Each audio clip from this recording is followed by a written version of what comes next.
Olá, essa é a introdução ao exercício 2, catálogo de encaixes, da nossa disciplina Laboratório Avançado de Fabricação Digital, Tectônicas da Chapa, da FAO-FRJ, vinculada ao LAMO ProURB. Nessa disciplina, nesse exercício, a gente vai trabalhar com a construção de um catálogo de encaixes, portanto, na direção da compreensão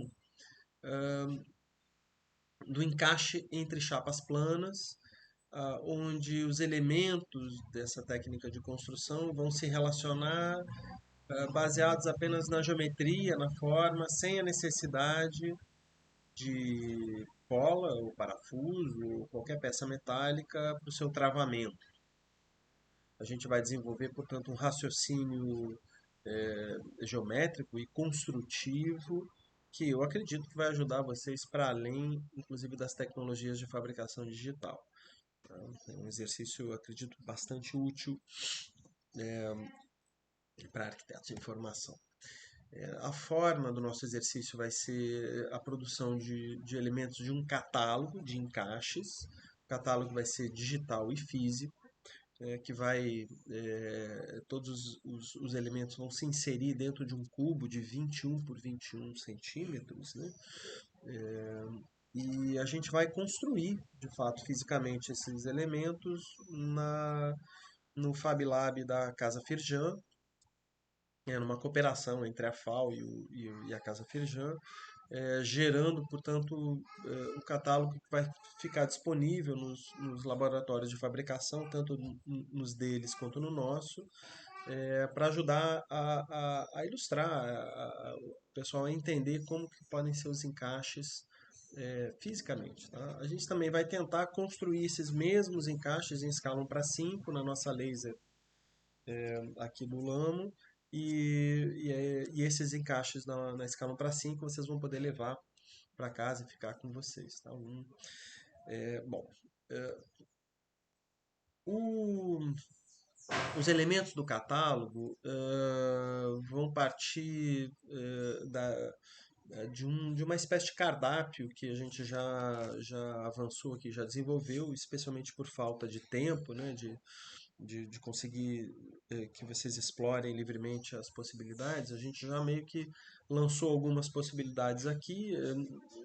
O exercício não precisa estar limitado a esses elementos, nem a esse desenho específico, mas é um ponto de partida para a gente poder distribuir o exercício aí entre as duplas da turma, tá? A ideia é que o exercício seja feito em duplas para vocês poderem se ajudar, mas também a intenção é que cada dupla conceba dois elementos do catálogo, tá? Para ter no final um por estudante.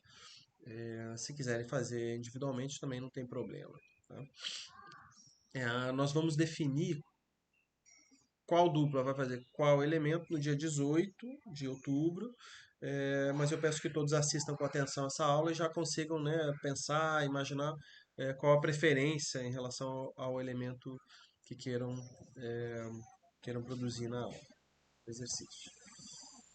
Bom, vamos começar entendendo assim, tecnicamente, o que que é uma router CNC de três eixos e o que eu estou chamando de as lógicas da fresa, né? Tem aspectos técnicos da fabricação que devem ser levados em conta na hora de produzir os desenhos para poder fabricar elementos em router CNC. Tá? Bom, uma router CNC é uma máquina de controle computadorizado. O termo CNC significa controle numérico computadorizado, portanto, ela recebe instruções digitalmente e opera como um robô, sozinha. Né? É, opera o corte. Né? O fato dela ser de três eixos significa que os movimentos da máquina são restritos a essas direções aqui. É uma ponte rolante que carrega uma tupia. A tupia é uma ferramenta que é parecida com a furadeira, só que ela anda de lado. E ela leva, ao invés de levar uma broca, ela leva uma fresa. Tá? É, mas ela tem um eletromandril, né, um motor que rotaciona e gira aquela fresa como uma furadeira, mas que anda de lado. Então a tupi é carregada nessa ponte rolante e ela consegue subir e descer com essa barra roscada que tem aqui, né? É, Essa imagem dela desbastando a madeira, a gente consegue ver que ela não corta a madeira de uma vez só, ela vai, né, tem várias passadas até ela conseguir atravessar a chapa e eventualmente se a gente quiser não atravessar a chapa, fazer só um sulco, isso também é possível, né? Bom, importante entender a diferença entre uma fresa e uma broca, né? A broca é uma ferramenta pontuda que serve para fazer furos na vertical. A fresa também consegue fazer isso, mas o mais importante é que a fresa consegue andar lateralmente, né? E é isso que permite que ela corte a chapa no perfil que a gente vai desenhar. Uma fresa, aqui é uma foto de várias fresas, a gente percebe que elas podem ter diferentes geometrias e isso gera né, desenhos específicos, formas específicas no corte final, né? Uma fresa redonda consegue fazer ela folheada. Então, assim, o pessoal da marcenaria, que trabalha em escritório de interiores aí, quando faz gavetas com encaixe para dedo, né, cantos bolhados, é através dessa ferramenta que, que se gera esse tipo de acabamento, tá? A gente aqui no exercício vai trabalhar só com fresa reta, né, por uma questão de facilidade de compreensão e também de produção, tá? E todos os nossos desenhos vão ser passantes, como eu vou mostrar para vocês mais adiante. Entender o corte da fresa implica em compreender que tem uma questão relativa aos cantos. O canto, quando ele é externo, ele consegue ser um canto vivo, né? 90 graus retinho, né?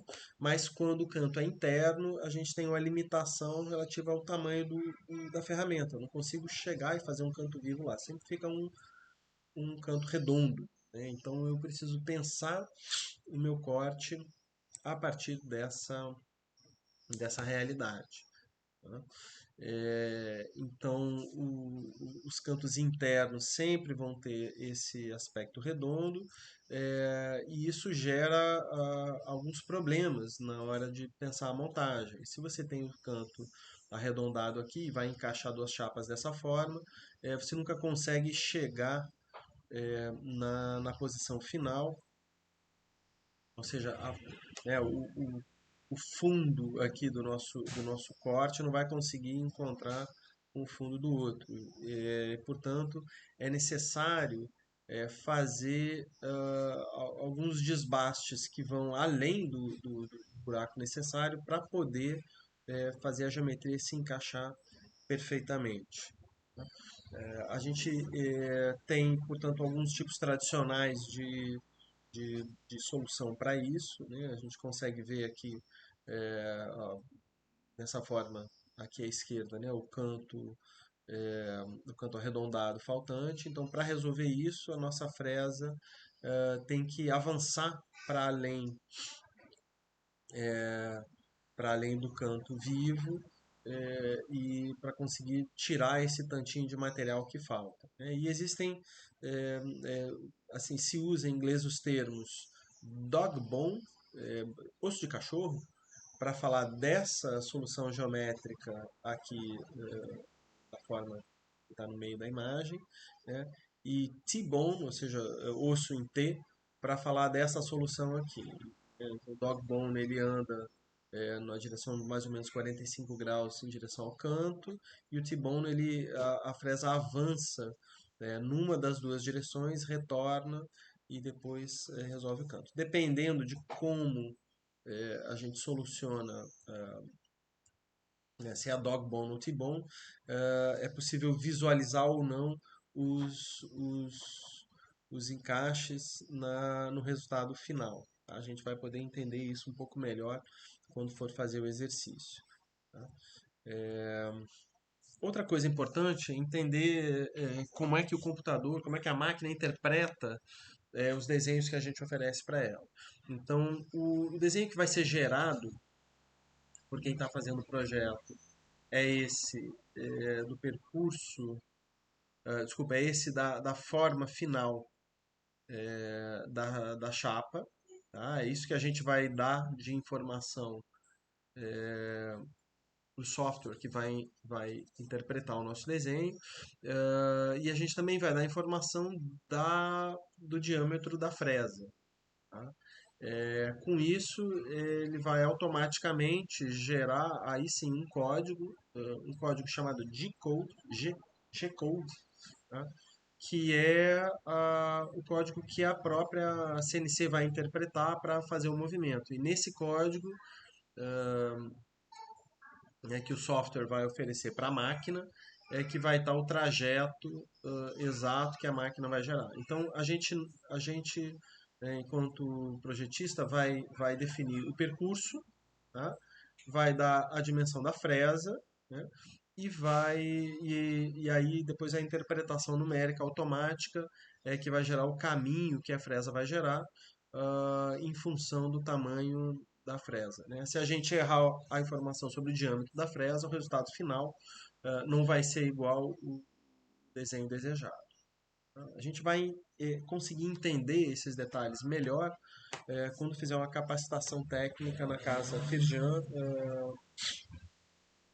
que tá aí já no nosso calendário. Tá? Outro aspecto a considerar é o seguinte: tem uma noção de tolerância física que diz respeito ou a uma imprecisão do corte ou a necessidade de ter uma micro folga nos nossos encaixes para que uma chapa consiga entrar no buraco destinado a ela. Então tem uma questão aí de atrito, né, que talvez impeça, às vezes, de você fazer um encaixe, porque está muito justo. Né? Então, no desenho que a gente gerar, a gente não apenas vai ter que considerar a questão dos cantos vivos, mas também considerar uma espécie de tolerância relativa a esse encaixe. Tá? Além disso, a gente tem um outro problema que entra aí, que é, assim, a espessura das chapas não costuma ser é, muito precisa. Quer dizer, quando você compra uma chapa de 15 milímetros, isso não quer dizer que ela tenha exatamente 15 milímetros como na forma geométrica do seu computador. Né? Os objetos físicos, eles não necessariamente são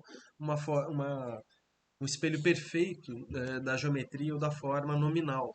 Né? Então, é comum que a, os laboratórios de fabricação e as marcenarias tenham esse tipo de recurso, que é uma chapa já cortada de acordo com a ferramenta que essa marcenaria tem, onde você vai poder testar a espessura da chapa que você comprou. Então, vamos lá. Aqui você tem, né, diferentes espessuras. Nesse caso é gringo, então é em polegada, né, meia polegada, 3/4 de polegada. E aí você tem nessa coluna aqui do meia polegada, por exemplo, onde o meu cursor está mostrando, você tem uma posição que é onde o corte é informado à máquina. Ele, o corte é exatamente a espessura nominal da chapa, né? Você dá a informação de meia polegada, ou seja, 12,7 milímetros aproximadamente. E para a direita e para a esquerda você tem um desvio, tá? Um desvio de acréscimo de uma fração de milímetro para um lado e um decréscimo de uma fração de milímetro para o outro. Então, quando você pega a sua chapa que você comprou e vai levar para cortar, você tem que enfiar nesses buracos aqui e entender qual é o nível de folga que você precisa dar. E aí você vai descobrir se no seu desenho você precisa apertar um pouco o buraco para ela entrar mais justa ou alargar um pouco o buraco para ela entrar um pouco mais folgada. Tá? E isso é uma questão importante que vai impactar no modo como a gente gera o desenho. Tá? Se a gente, o exercício de vocês vão sempre gerar o desenho com a espessura nominal, né? Mas a gente vai tentar descobrir qual o nível de aperto de largura que esse buraco vai ter e depois vai ter que ajustar o desenho, vai ter que calibrar ele para que o nosso encaixe não fique folgado ou justo demais. Tá? Então são realidades, né, da transferência do desenho para a construção com as quais a gente vai entrar em contato quando for lá no laboratório. Tá? Bom, o outro aspecto que eu acho que vale a pena passar por aqui é o que significa a noção de três eixos em termos de projeto, né? Então, como a gente já viu, os três eixos da máquina que a gente vai usar diz respeito a essas possibilidades de movimento, né? Mas é interessante entender o que está para fora do nosso universo aqui, que é a ideia de de quatro e cinco eixos. Bom, como eu já mostrei, os três eixos implicam na possibilidade de você não atravessar a chapa de de uma vez só, então você vai desbastando ela na vertical, e isso permite gerar até algumas soluções de projeto interessantes, em que, mesmo com uma máquina de três eixos, você é, gera cantos chanfrados através do uso de fresas diferentes, ou gera tipos de encaixes que usam a própria espessura da chapa para travar as peças. A gente não vai entrar nesse universo, né, mas é só para entender que existe um horizonte de possibilidades muito sofisticado no uso de routers de três eixos, é, que, que não demanda a aquisição de um equipamento muito mais difícil e mais caro, que é um equipamento de 4, 5 ou 6 eixos. Tá? A gente não vai trabalhar dentro desse universo, só para vocês visualizarem que existe tem um horizonte bastante interessante aí de trabalho dentro dos três eixos. Bom, no que diz respeito aos 4, 5 e 6 eixos, trata-se aqui de uma maior liberdade de movimento da fresa. Quer dizer, ao invés dela trabalhar reta, a gente pode ter aqui fresas que andam inclinadas. Né? Então, aqui é uma máquina de 5 eixos. Então, a gente tem um eixo aqui na vertical que gira a fresa nesse sentido e um eixo aqui horizontal que permite ela ser inclinada.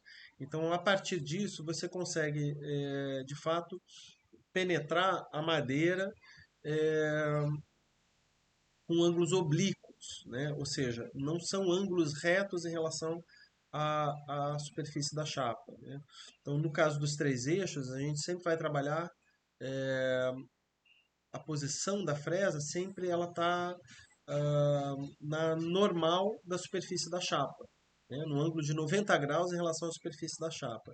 E aqui não, a gente consegue ter ângulos oblíquos em relação à superfície da chapa, e isso permite, né, a geração de cortes que sejam inclinados. Tá? E assim, isso amplia enormemente as possibilidades geométricas do encaixe entre chapas. Né? Então aqui a gente está vendo exemplos de um laboratório de pesquisa suíço que explora, através de braços robóticos e fresas de cinco eixos, as possibilidades geométricas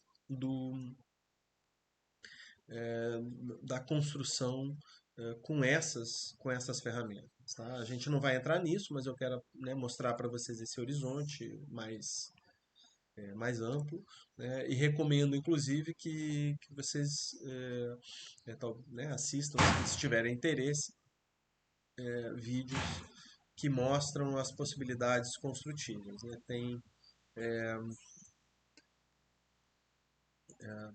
São os dois laboratórios que eu recomendaria, é esse aqui, o IBOA, ah, da, da Escola de Arquitetura de Lausanne, e o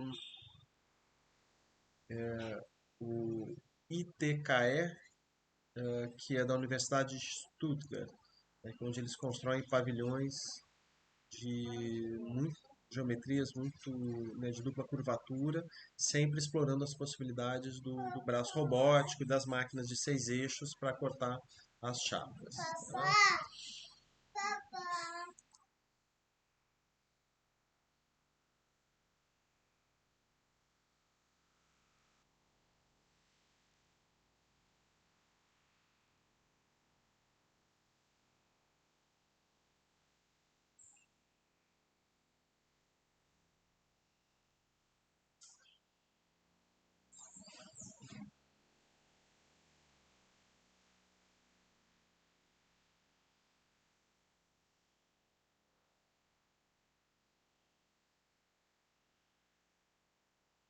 Bom, desculpa pela interrupção, pessoal. Vamos voltar.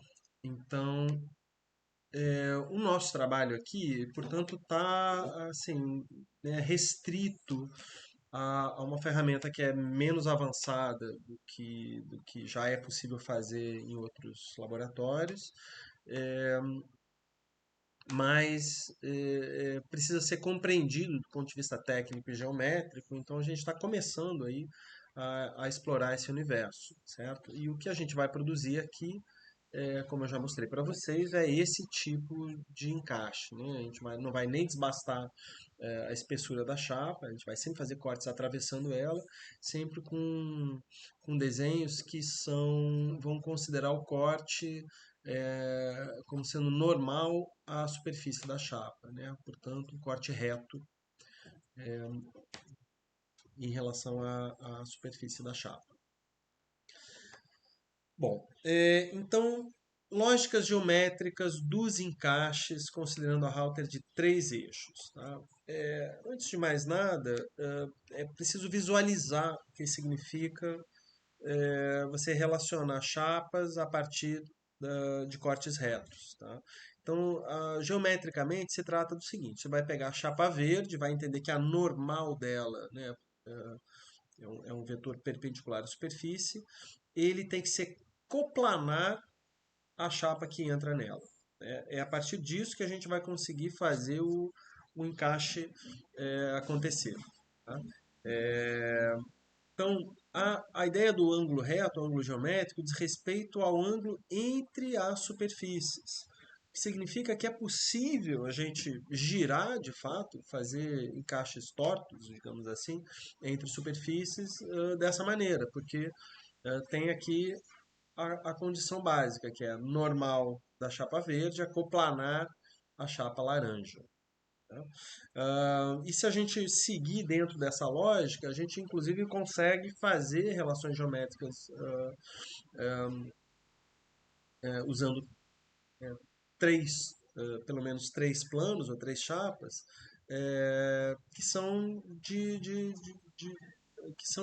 que gera relações oblíquas entre duas chapas, ou seja, a azul e a verde não são paralelas, elas têm uma relação oblíqua entre os planos, que é mediado pela chapa laranja, que por sua vez aí tem uma relação reta, né, de 90 graus com, com cada uma das outras duas.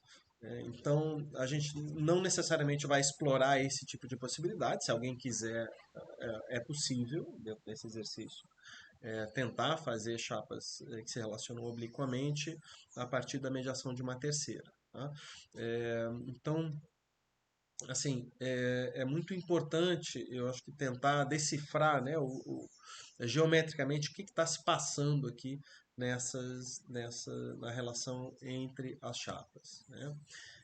Bom, outra possibilidade de relação que a gente vai encontrar é essa, de simplesmente continuidade entre placas diferentes. É como se fosse é, a mesma chapa, só que ela está segmentada em duas. Né? Então, você tem é, o eixo de relação entre elas é coplanar as duas chapas.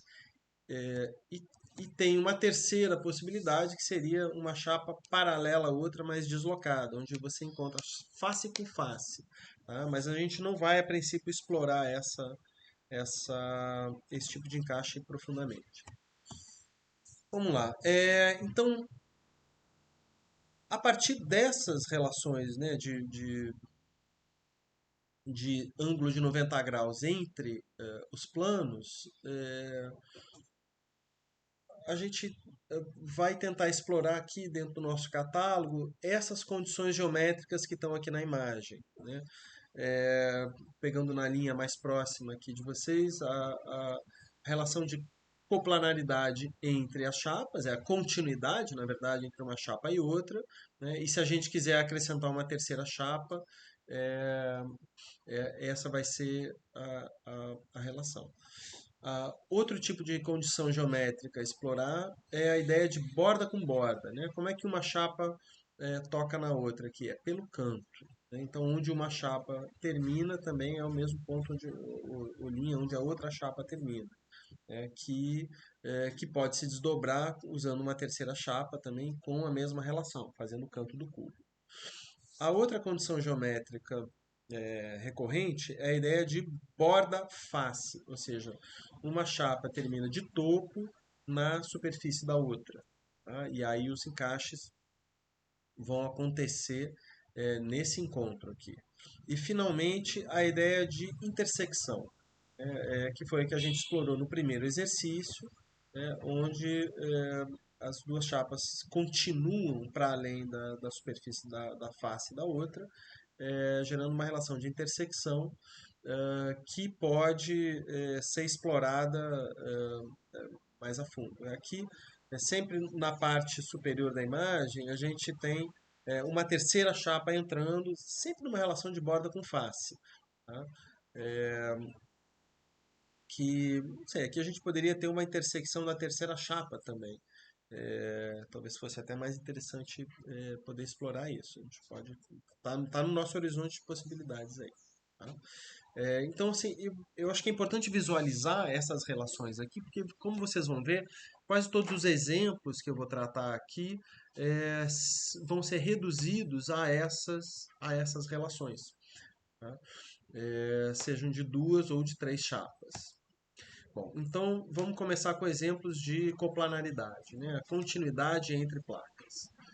Aqui o exemplo mais direto é a da ideia da peça de quebra-cabeça, né? Onde a gente tem uma continuidade entre placas, entre pequenas peças, mas o tipo de encaixe a ser desenhado aqui busca limitar as relações de movimento entre as chapas. Tá? E aí é importante entender que a forma do encaixe visa travar o movimento. Você não consegue fazer as chapas se deslocarem na direção de coplanaridade entre elas. O que a gente consegue fazer é extrair a chapa puxando ela na direção da normal, ou seja, né, do ângulo perpendicular à superfície dela. Né? Então pensem no jogo de quebra-cabeça para entender o que está acontecendo aqui em termos de encaixe. Né? E aí eu sempre vou agora trazer alguns exemplos de móveis, de designs, onde esse tipo de encaixe é explorado. Né? Nesse caso aqui, essa restrição de movimento dado pelo encaixe coplanar visa você poder travar um empilhamento de um móvel, por exemplo. Que é bem interessante.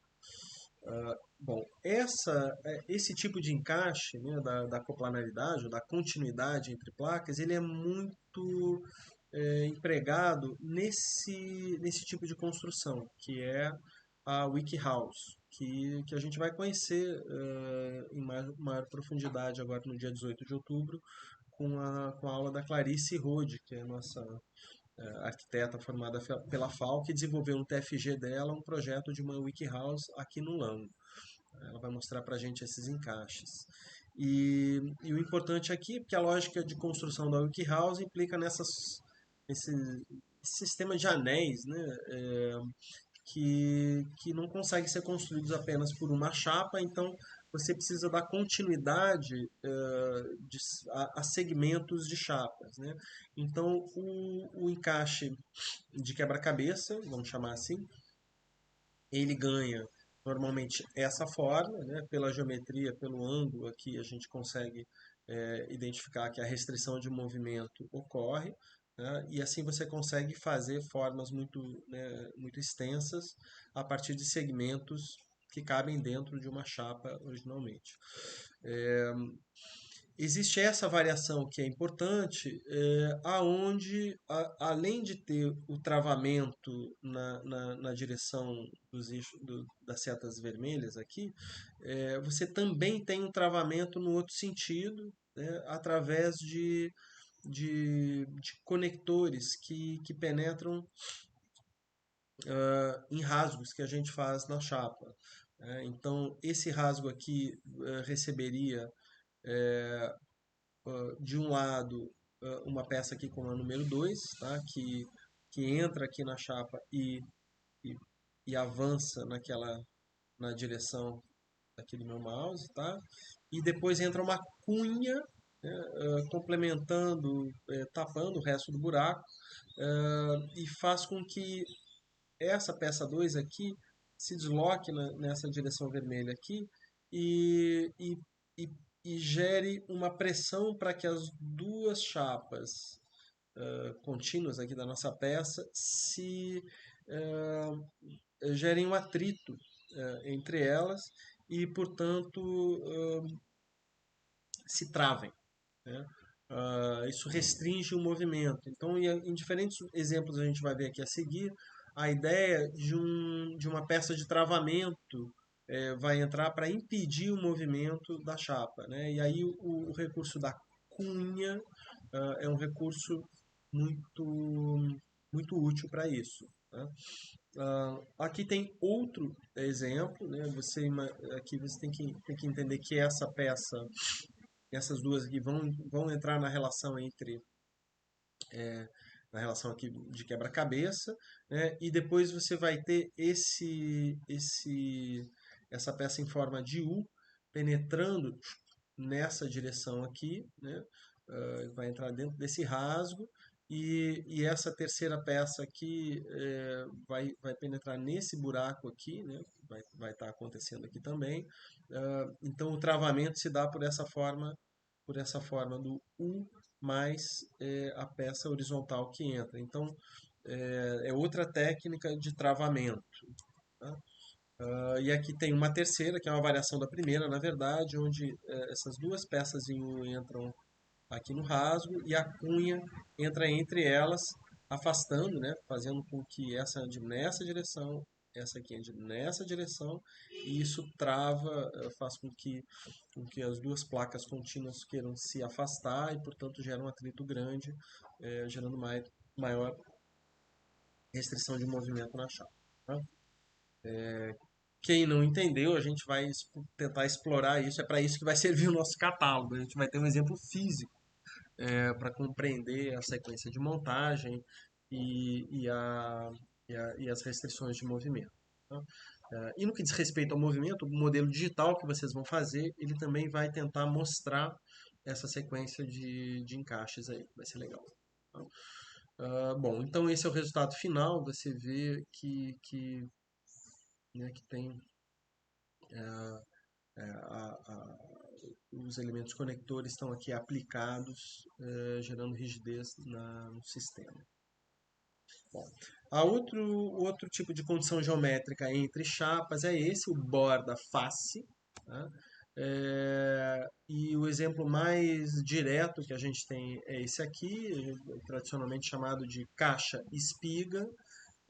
Caixa-espiga, buraco e pino, macho-fêmea, são essas relações que a gente consegue compreender aqui. Você tem um orifício, depois você tem um pino que entra lá dentro. Tá? É, esse tipo de encaixe ele tem uma característica importante, que não tem nenhum tipo de travamento. Né? A gente consegue imaginar que você consegue puxar essa chapa aqui sem nenhum tipo de restrição de movimento. Então, é, é fácil de entender como é que ela entra, mas você tem que entender depois também que ela pode sair, né? A menos que exista uma outra chapa no nosso desenho aí que vai impedir a restrição de movimento de saída. Então, esse tipo de solução, muitas vezes, ela é acompanhada de um parafuso que entra aqui para travar o movimento, né? A gente tem a possibilidade de talvez fazer esse tipo de concessão aí para citar esse, para trazer esse exemplo, né? Bom, para além disso, os sistemas de travamento muitas vezes acontecem através dessa solução, que é a relação borda-face, ela não termina aí, você tem uma peça passante, né, a peça que entra com a borda, ela passa da outra, e aí, portanto, você gera esse tipo de acréscimo na geometria da forma. E, e aí, depois de ter a peça passante, você consegue, aí sim, tem assim, uma grande quantidade de sistemas de travamento. Esse aqui é o mais direto e óbvio, que é o pino, né? Então você tem um buraco lá e um pino que passa, e aí você não consegue retirar essa peça aqui, e a gente vai explorar isso, né? E aqui a gente tem a mesma solução, feita agora não com pino, mas na verdade o pino tem a forma de uma chapa, né? Ele é extraído de uma chapa. Então o elemento começa a ficar maior, mais volumoso. Tem que entender se isso é o que a gente quer em termos de design, né? Aqui na direita tem uma solução semelhante, mas é importante uma outra característica. Dá para entender que a forma aqui ela é inclinada, né? Então o que a gente tem aqui na verdade é uma cunha, né? Então, conforme o pino vai entrando aqui no orifício, o que ele vai fazendo é forçar um movimento da chapa que entrou com borda, em direção à chapa que entrou com face. Ou seja, a espiga, ou seja, a peça que entrou vai travando, vai entrando cada vez mais, e com isso você gera de fato uma peça que fica totalmente travada dentro do nosso sistema.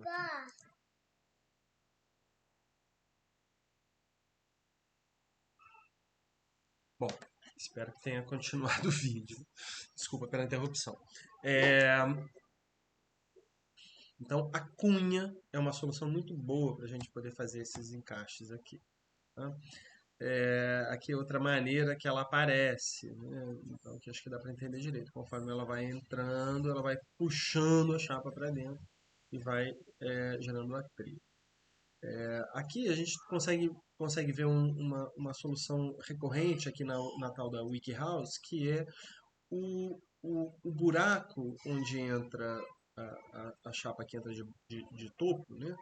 Ele tem a, a largura de duas chapas. Então, normalmente você usa isso para ter a continuidade. Então, vem uma chapa que entra nesse sentido, vem outra que entra nesse, e aí ambas têm orifícios dos dois lados, e você põe uma cunha de cada lado, com isso você trava todas. Então, é uma maneira de você trabalhar a continuidade da chapa. É uma chapa passante, que faz a intersecção, mas que não entra por cima, entra de topo. Tá? A gente vai tentar explorar esse exemplo também no nosso catálogo. Bom, aqui outro exemplo onde a chapa que entra de topo tem um rasgo e a peça travadora ela é uma cunha que entra nesse sentido e ela gera um movimento de alargamento. Ela gera um travamento em função do movimento elástico da chapa. Você consegue alargar um pouco a posição da chapa e isso restringe o movimento de saída dela. Tá? Então, esse tipo de solução a gente vê explorado de diferentes maneiras. Então, qual é a brincadeira aqui? É explorar a capacidade elástica do material, né? Essa forma que a gente chama de clip também, né? Que você deforma levemente o material só para poder entrar aqui dentro do buraco e depois ele retornando à posição inicial, ele se coloca numa posição que impede o movimento de saída do pino. Tá? Agora, se você pressionar nessa direção, né, você consegue tirar. Então, existe essa solução, que é uma exploração um pouco mais sofisticada do clipe, né? Aqui a foto mostra direitinho o que está acontecendo, né? Você tem uma deformação manual feita na forma do encaixe, que, que permite entrar lá e depois que entrou, quando ele retorna à posição inicial, né, esse travamento aqui impede a saída. Tá? Então, é uma solução mais sofisticada, você tem que calcular e entender bem assim quanto que esse rasgo tem que ser profundo para poder viabilizar a deformação da peça. E muitas vezes você também tem esse tipo de solução, que é um ângulo ou um arredondamento da peça na ponta dela, que é o que vai justamente provocar a deformação, né? Então, é algo que a gente consegue identificar aí nos objetos que a gente opera aí na vida. Muitas vezes o plástico tem isso, assim, aquele clack, né? Você usa um pouco da deformação do material e da geometria da peça para permitir que ele se trave automaticamente e para depois retirar ele, tem que entender onde aperta para desmontar, né? Acho que deu para acho que vocês conseguem visualizar na experiência de vocês esses elementos nas peças de plástico aí da vida. A gente consegue usar a mesma solução, talvez aqui na madeira. Tá? E claro, né, aqui um exemplo a gente pode trabalhar para que o design dessa peça seja mais delicado, mais interessante. Existe também a possibilidade de, né, usando cortes que não atravessam a espessura completa da chapa, de fazer com que esse pino aqui fique guardado na espessura da chapa. É um pouco mais sofisticado isso. Bom, outro tipo que é interessante a explorar é a ideia dos ganchos, né? Então aqui à direita a gente tem um gancho propriamente dito, que entra no buraco e depois a peça que entrou, ela desce e se encaixa e se trava. Tá? O gancho, no caso, nessa peça aqui que está na mão da pessoa, está dos dois lados, mas o gancho do lado esquerdo ele não importa, ele é um gancho que é para a funcionalidade da peça. O gancho que a gente interessa ver é o gancho da direita, que é o gancho que é o que vai gerar de fato o encaixe na chapa na qual ele tá entrando. Tá? E no caso da peça esquerda, parece que vai ser um gancho, mas não. O que a gente tem é um encaixe nessa forma aqui. Ó. Você penetra com a peça, gira ela nessa direção, né? E isso gera um travamento, ah, porque o rasgo não encontra um limite dele, impede que a nossa peça entre, né? E a superfície da placa de fundo aqui, impede que esse movimento siga acontecendo. Então, por isso, essa peça aqui não vai sair da parede, tá? Quem já prestou atenção em gôndola de supermercado, em loja, né? Tem o famoso slat wall, pegboard, são nomes que estão aí no desenho para o varejo, que diz respeito a isso, né? O gancho que entra numa parede furada para poder segurar produtos. Né? Então, normalmente é esse tipo de solução. Também o sistema de cremalheira para armários e prateleiras funciona sempre com o mesmo princípio geométrico. Tá?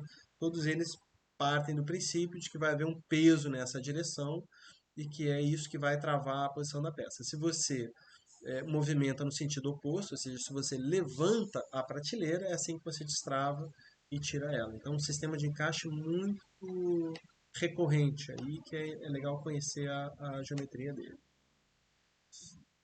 Então, no caso do primeiro gancho, do gancho da direita aqui, ó, ele reaparece aqui com outra solução, né? Você penetra no buraco, perceba que o buraco sempre é maior, sempre fica uma folga na parte de cima, né?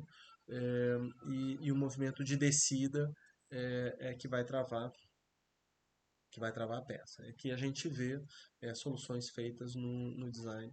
ah, tá? Então, aqui no lado direito, a gente tem que entender, por exemplo, que nessa peça aqui, é, é, essa caixa ela tem uma alça aqui, ó. Então, o movimento de uso desse objeto, ele faz com que essa chapa aqui da esquerda que vá subir. E por isso você não desmonta a caixa. Se você subir a outra chapa, subir a chapa da direita, assim você consegue desmontar ela. Né? Então é interessante na hora de pensar um design com esse tipo de solução aqui, novamente, qual vai ser os esforços, quais vão ser os esforços feitos na utilização desse objeto. É a mesma coisa diz respeito para essa mesa, ou esse banco que está sendo gerado aqui.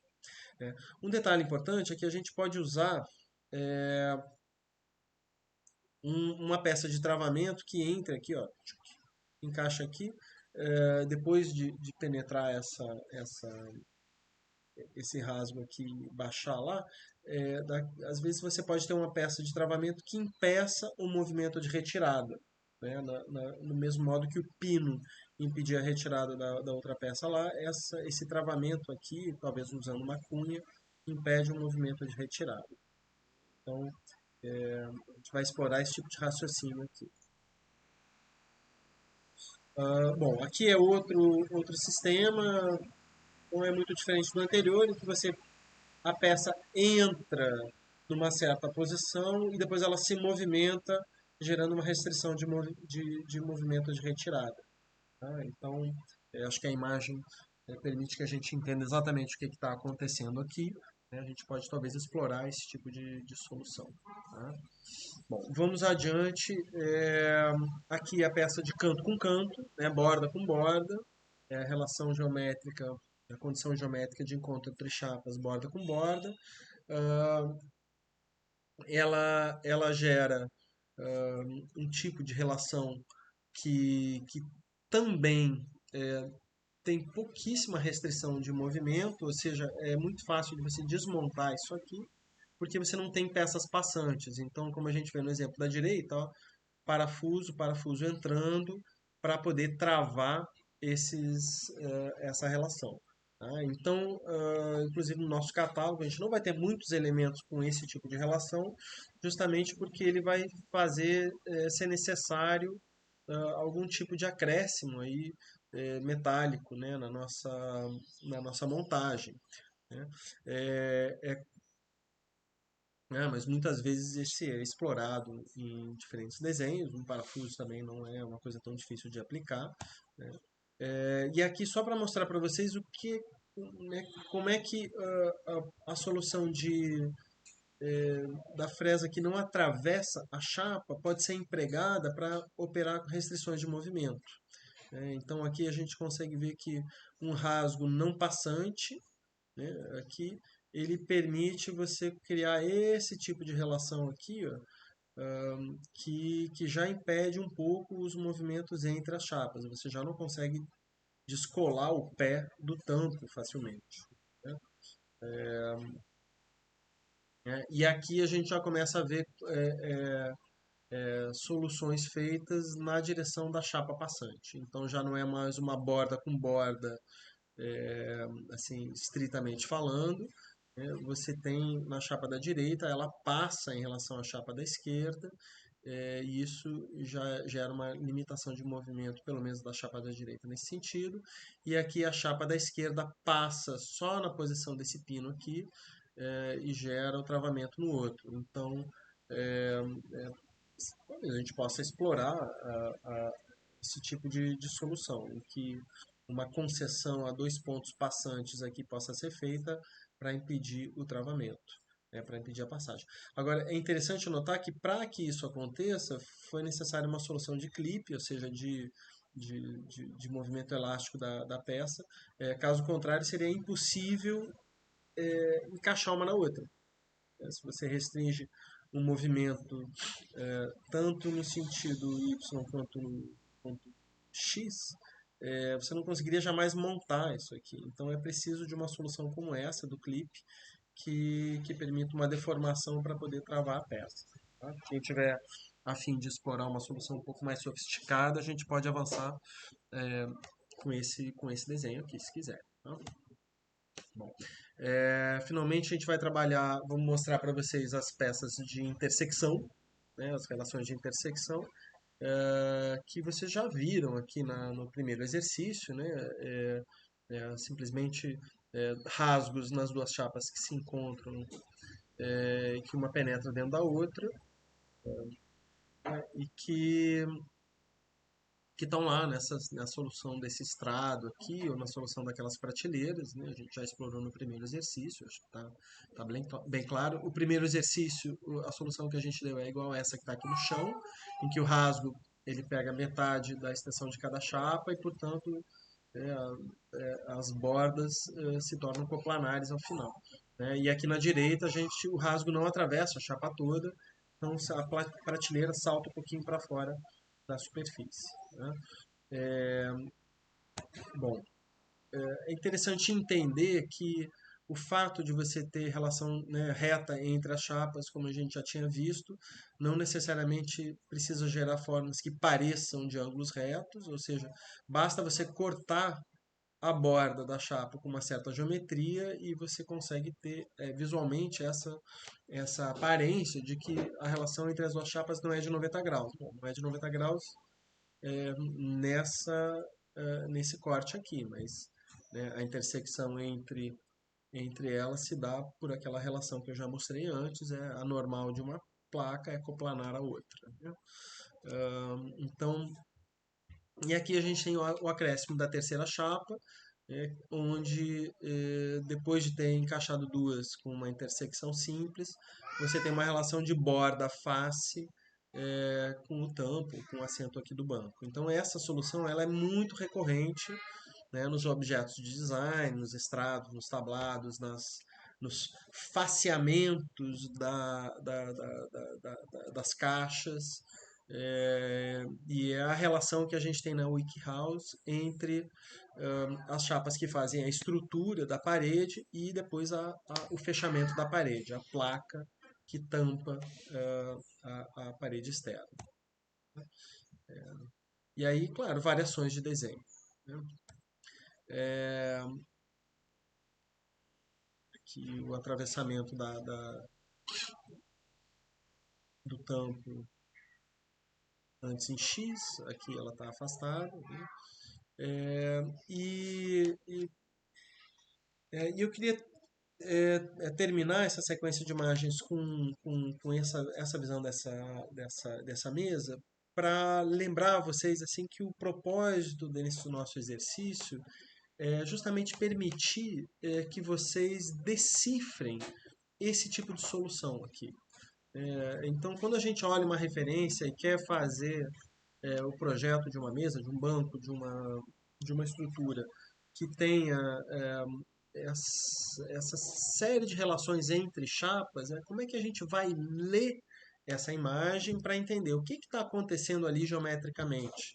Né? Então, eu espero que, né, depois de ter visto todas essas imagens, vocês já consigam conseguir decifrar um pouco o que está acontecendo aqui. Né? Uma intersecção entre o pé da mesa e essa longarina, e depois uma relação borda-face entre essas duas primeiras peças e o tampo, né? E entender quais as sequências de movimento e quais os desenhos que devem ser feitos nessas peças para que elas consigam se encaixar de fato. Tá? Então, o objetivo aqui é instrumentalizar vocês para aprender a ler a geometria e conceber os desenhos e as sequências de montagem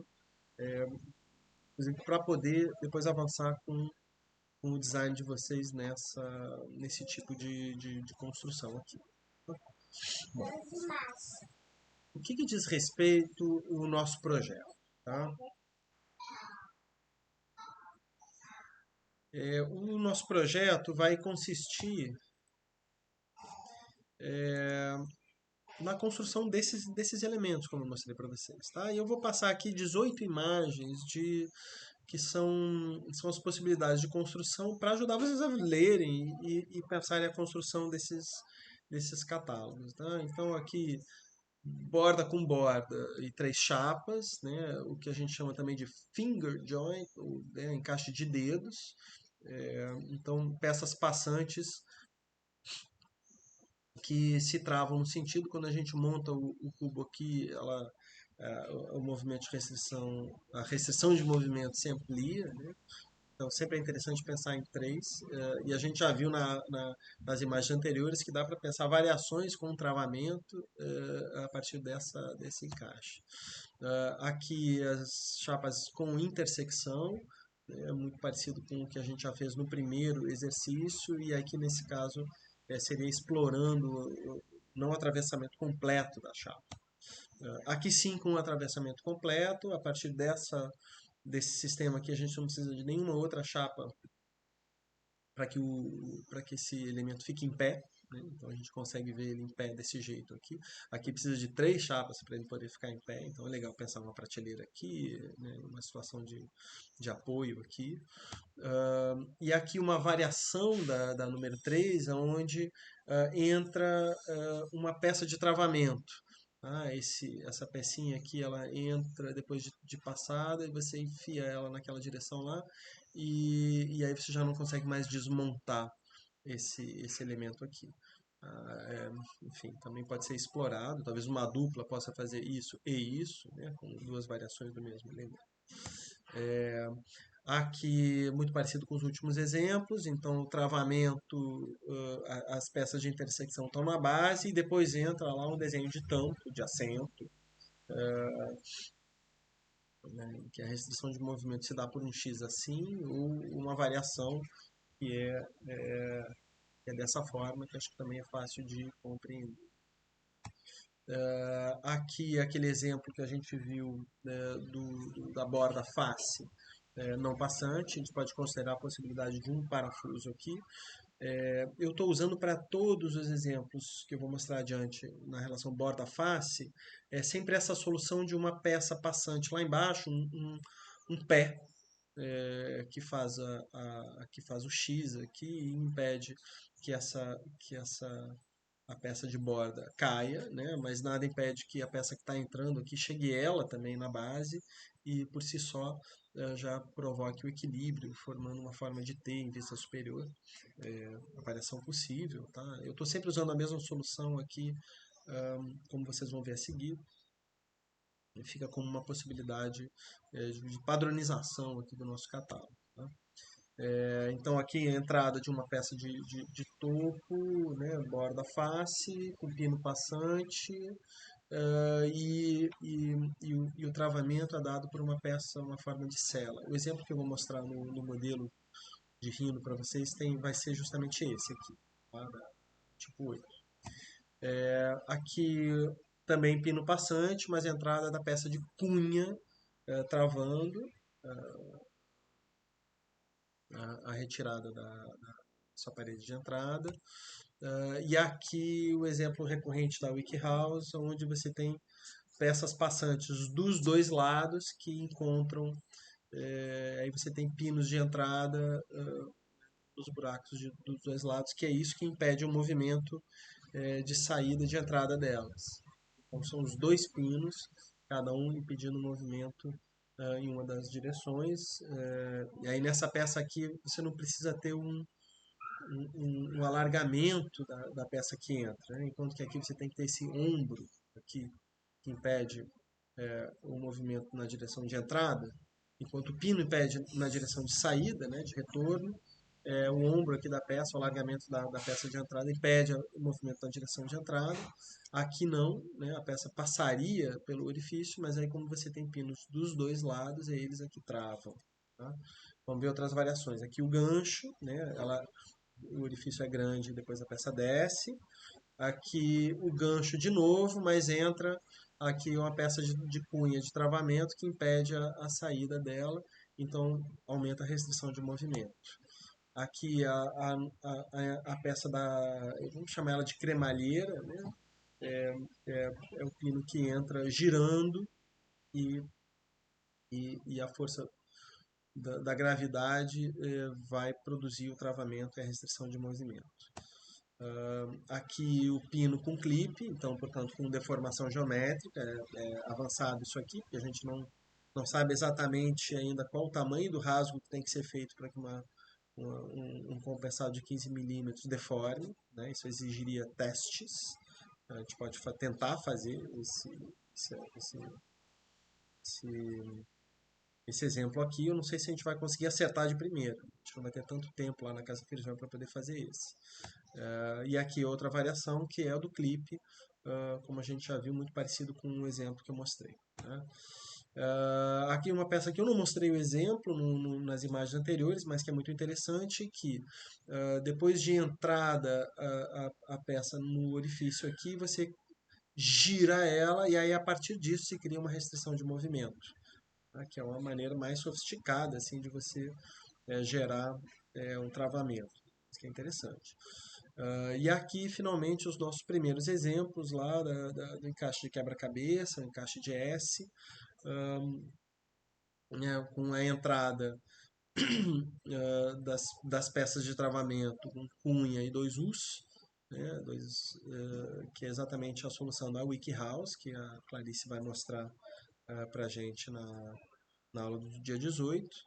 E aqui uma variação que é simplesmente a peça de quebra-cabeça funcionando pela própria geometria, com restrição de movimento no sentido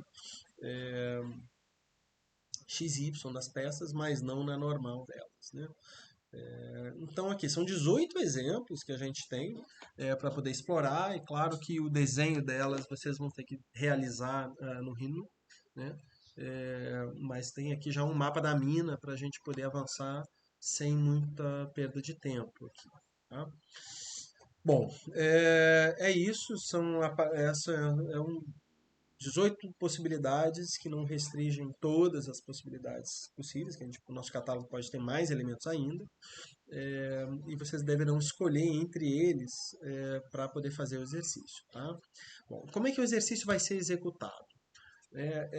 Eu forneci para vocês aí na atividade postada no Classroom esse um arquivo que tem uma coisa parecida com o que está aqui na imagem, né, onde vocês vão ver é, o, o, ah, os seguintes elementos da modelagem, tá? Aqui está o arquivo. Eu vou postar um vídeo só explicando como opera com ele, tá? Mas o que que ele carrega aqui? A gente tem, eu já preparei para vocês uma base geométrica aqui de 21 por 21 com quadrados, vista superior, vista frontal, vista lateral, onde vocês vão poder se guiar para construir os desenhos em linha. Portanto, são desenhos que vão fazer o corte, exatamente o corte que vai ser gerado na cortadora a laser, né, que a gente vai fazer aqui no Lamo, considerando a forma geométrica. Inclusive, esse aqui está errado. Isso aqui tem que ser, esse desenho aqui ia ser assim, tá? Mais ou menos assim para poder encaixar direito. Bom, e então assim, o corte de todas as peças, né, das 4 peças que fazem parte desse conjunto está aqui, né, em vista superior, deitado no chão, né?